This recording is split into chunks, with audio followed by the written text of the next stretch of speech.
Hello, my name is Janelle Glenn from JackThriller.com, and I'm out here with Bobby Rose, one of the hairstylists in Brooklyn, New York. How are you doing today? I'm good. How are you? I'm doing great. So tell me about yourself and what inspires you to open up your own hair salon.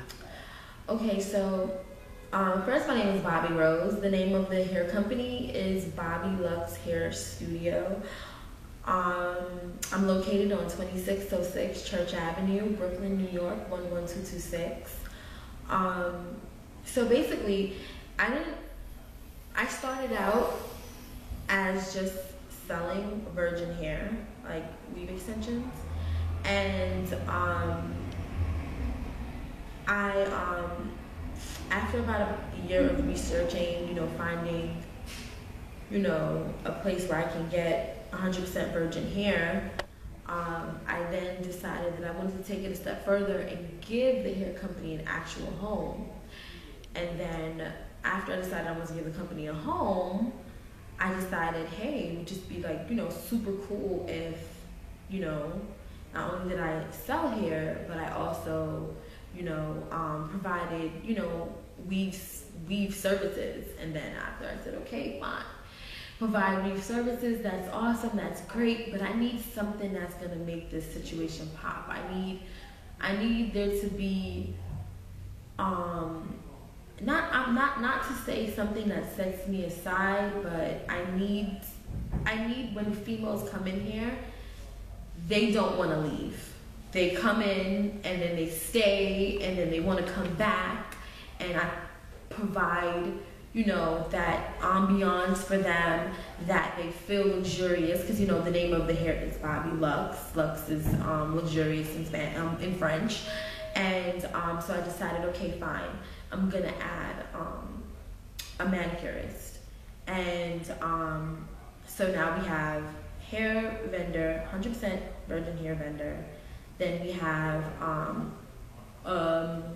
weave techs who specialize in installing closures, frontals, partial leave outs, curling, cutting, coloring.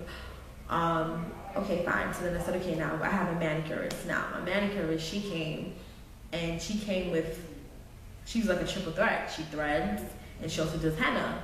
So now I provide, it's Bobby Lux Hair Studio now. Not only do we provide virgin hair, we provide services and installs, and then we provide nail, henna, eyebrow threading, and then now taking a step further, I'm looking to add someone who specializes in box braiding and cornrows, so that's also in the works. And then I'm also it sounds like a lot, but when you open up a business and people gravitate to you and they like your energy, you meet people, so many talented people, so many talented individuals that have so much to offer, and they're looking for a home to offer it. And when you meet them and you see how passionate they are about their craft, whatever it is, you just want to embrace them and say, okay, well, yes, I have a place for you to do this. Yeah, so now a friend of mine, he's on Saturday night exclusively, he's going to be tattooing. So wow. There's a lot going on in here. So you got a lot going on. Yeah, there's a lot. You got the hair salon, you about to have the tattoo factory in here, you got the nail salon, you got the, where people can get their eyebrows done. You got a lot going on. Yes. So, how long did it take you to, put this whole project and business together? Okay, it's so crazy because I spoke to my boyfriend and my best friend, and I said, I went to sleep, I had a dream, and I woke up, I mean that sounds so cliche, but literally that's really what happened.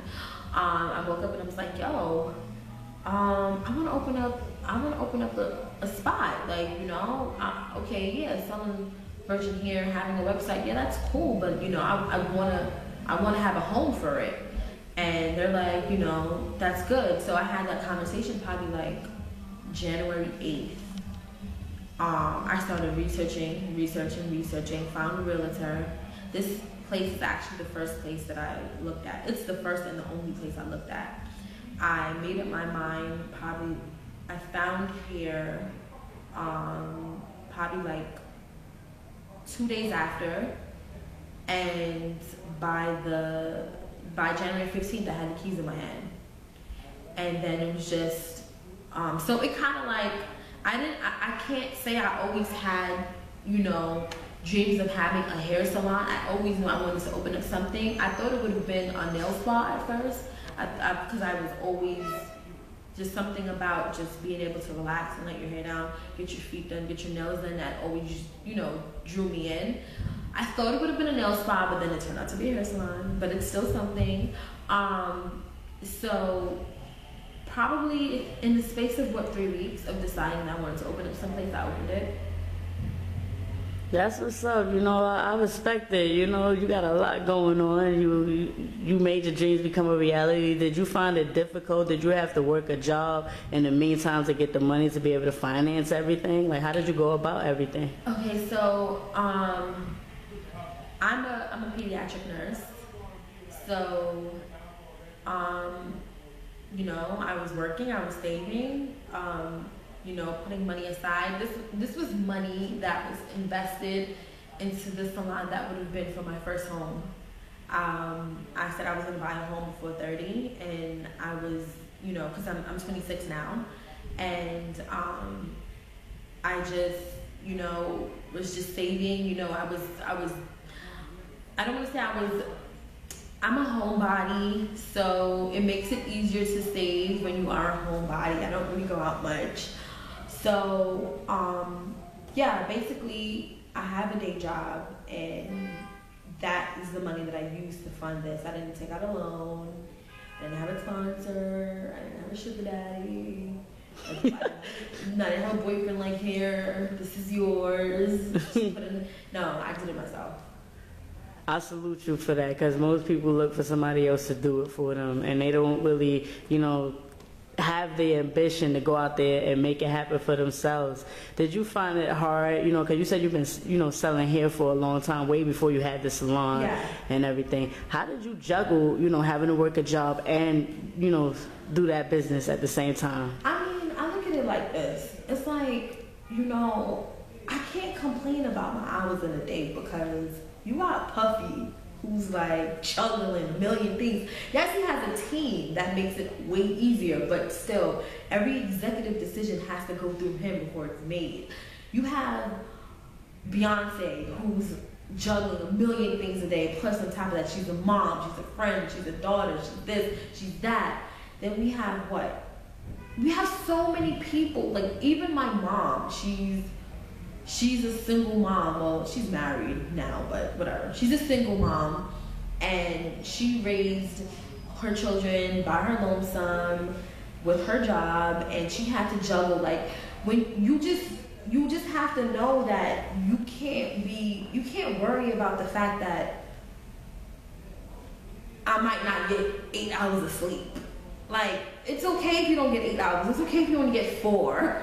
It's okay if you only get 2 some nights. Like, you just have to know to yourself that what you're doing is worth your sleep, or worth you hanging out, or worth this or worth that. And you also have to make sure that you're around like-minded people. I mean, again, another cliche thing, but it's really true. You have to be around like-minded people, because there are some people that, you know, sometimes you have friends and they don't motivate you, or they don't back you, or they feed you with the doubt. I mean, you know, to start your own business, to do anything, any type of entrepreneurial work is brave, because you put yourself out there and you're asking the world to accept, to gravitate, to take you as you are, and it's just brave. And when you have people around you that, you know, that are feeding you with insecurities or doubt or whatever, things that are already playing in the back of your mind, like, you know, what if they don't like me? What if it doesn't work? What if this is this, and what if this is that? You know, if you don't have a team, or, you know, your team doesn't even have to be 15 people deep. It could just be like one or two people, three people, whatever. You're just your close family, God, whoever. It doesn't necessarily have to be abundance of people, but as long as the energy that you are consumed with on a daily or weekly basis is positive. I know I'm long-winded. It's positive, then you know it feeds you, and you just know that you gotta get your shit done, because that's what you want for yourself. I feel you, because see, a lot of people, you know, they don't have a lot of supporters coming up, and they do have a lot of insecurities and, you know, doubts already. So when you don't have that supportive system, you know, not supportive system, but supportive, you know, team behind you, it's hard. And I wanted to ask you, do you find it hard now that you have your own salon, and when you were selling hair, did you find it, you know, hard to get the people that you know and grow up with, you know, to support you, or did you have the love from, you know, day one? Okay, so that's the thing about it. And I think this goes for every entrepreneur, everybody that is taking a chance. The people that you would expect to support you first, like, you know, family, friends, whatever, they're not going to support you. They're not. Because they know you as that. They know you for all your flaws. So they're not willing to take a gamble on you. They're not thinking, they're like, oh no, I know she's constantly late on her doctor's appointments. I know she's not going to be, you know, she's not going to take this seriously. Oh, I know she tried to do this last year and that flopped, so this is going to flop too. They know all your flaws. They know all your weaknesses. They know. So they're not going to be the first set of people to support you. You're going to get support from people you don't even know. People that just gravitate to your energy. So, I say that to say this. You know, starting out, people that I was really, they weren't really receptive to what I was trying to do. You know, except for the people that I consider my team. My team has always been supportive, but, you know, in terms of, you know, family, friends who I, whatever, or associates, no, they're not really that receptive. But then when they see that, you know, you're serious, when they see that, you know, you're not giving up, you're persistent with it, then they tend to say, okay, all right, we'll give you a try, we'll start believing in you. And, you know, you just have to take it for what it is. You can't take it personal. Yes, I definitely agree. I actually went through that, you know, so I understand exactly what it is to grind and be out there by yourself. And, you know, later on down the line, you know, some strangers start coming around and wanting to support you and everything. So what's your mission in life, and where do you see yourself 5 years from now as a hairstylist? Okay, see, that's the thing. I do hair, but I wouldn't really consider myself a stylist. I feel like, you know, I do closures, but I wouldn't consider myself a stylist, because I just wouldn't consider myself a stylist. So in terms of being like the best stylist in the world, no, I wouldn't. That's not my mission. My mission is overall to just be able to provide the community with a service that they'll never forget. Well, that's deep. That's deep, because that means that you're willing to not only just make money off the person, but you want them to feel good. You want them to feel like they like it's just a part of their identity to, you know, be a part of your movement and be a customer to your movement and everything. So I really salute you, because see, a lot of people don't really understand that you can't just sell people stuff, because people feel hustle. But you really got to you have to really be of value to that person and really be able to really connect with them in a way. That doesn't mean you got to go be their friend, but your service and what you provide to the community has to resonate with them so deeply that they just want to keep coming back, like they come back and buy the same Jordans 20, 30, 40 times in a row. Yeah. Yeah. So how do you feel about your competition? To be honest with you, I don't really believe in competing with other people, even if they are in the same field as you. I believe in competing. I mean, again, sounds extremely cliche, but I do believe in competing with yourself. I feel like in terms of like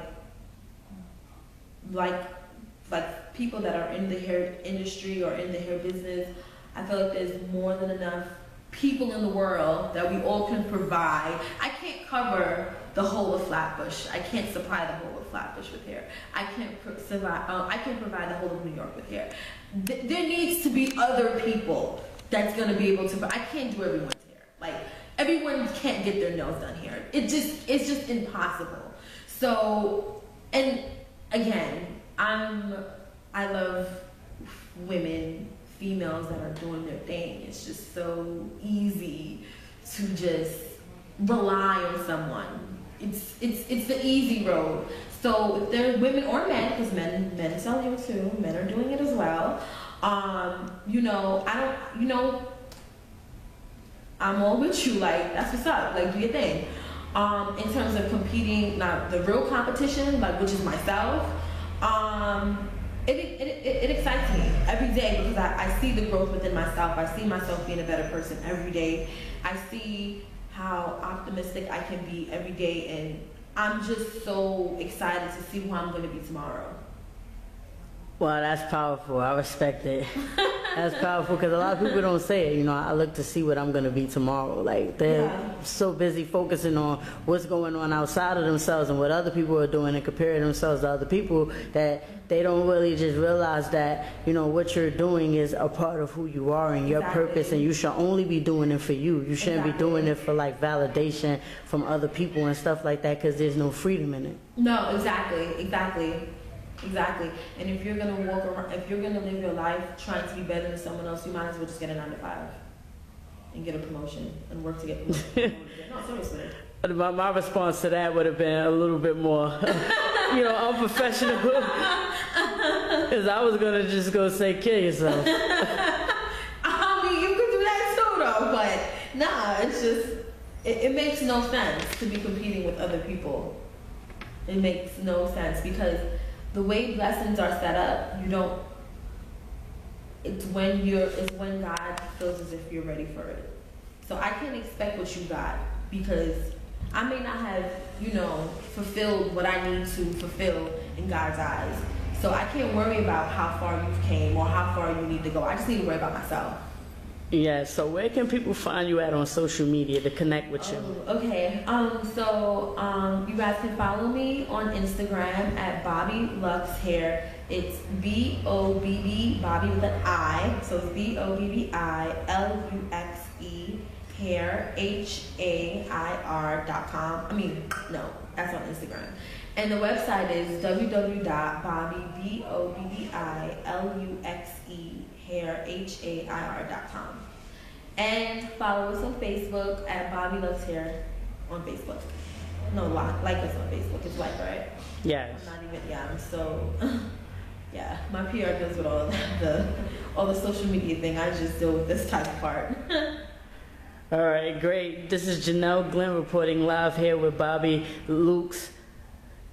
Bobby Rose. Bobby Lux, Bobby Rose is Janelle Glenn from JackThriller.com reporting live here with Bobby Rose. You already know what it is. We out here, we working. You see the salon, it's beautiful. It's beautiful out here. I actually think it's a positive environment. The color speaks for itself. Got the hair. We got the nail salon over here. The hair salon is over here. So you see, we working.